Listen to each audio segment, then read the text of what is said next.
کہنے لگا، رونے لگا، تاڑے مار مار کر روتا ہے، میرے لیے دعا کرو، بڑی تنگی ہے۔ اس نے کہا کیا تنگی ہے؟ اس نے کہا ایک ہی کمرہ ہے، ہم مسلمان بھی نے شکرے ہیں نا، تو وہی سرکار نے فرمایا کہ ایک پہاڑوں کے دوسرا پہاڑ بھی سونے کا ہونا چاہیے۔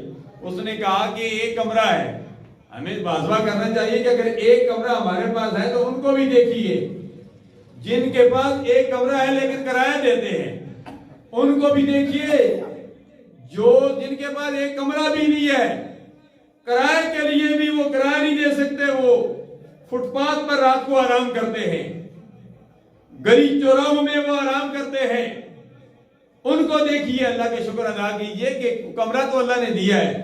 تو وہ بندہ آگے کہنے لگا ایک کمرہ ہے اور میرے 4 بچے ہیں، ایک بیوی ہے، اور ساتھ میرے اسی ایک کمرے میں میرے والدین بھی ہیں، اور ساتھ میری کفالت میں ہمارے فیملی میں ایک عورت بھی ہے، تو میں بڑا تنگ ہوں، اس کمرے میں ایک کمرے میں کیسا گزارے کروں؟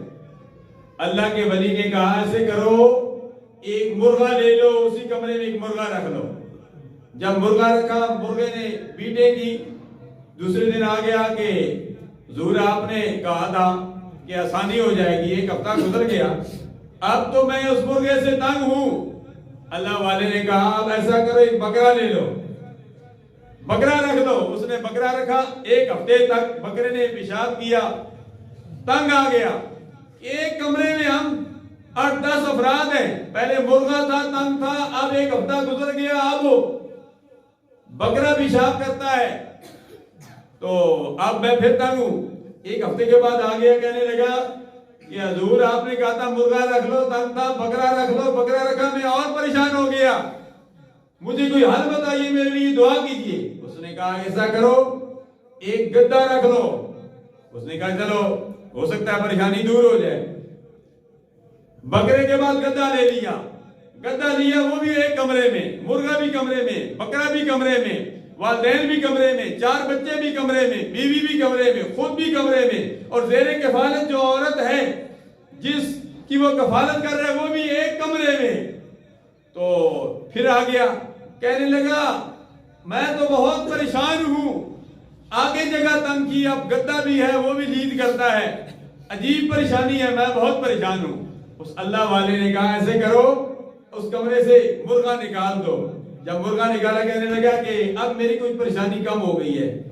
پھر کہا، ہفتے بعد آ گیا، کہنے لگا پریشانی ہے لیکن مکمل نہیں ختم ہوئی۔ فرمایا کہ ایسے کرو، بکرا بھی اس کمرے سے نکال دو۔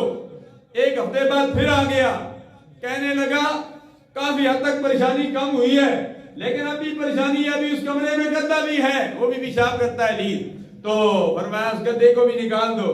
جب گدے کو بھی نکال دیا، تینوں چیزوں کو پہلے رکھا، پریشان تھا، جب سب کو نکال دیا، پھر اللہ کے ولی کے پاس آتا ہے، کہتا ہے کہ اب مجھے سکون ہے، اب الحمدللہ گدا بھی نکال دیا، ہم 4 بچے، میاں بیوی، میرے والدین، اور زیر کفالت جو عورت ہے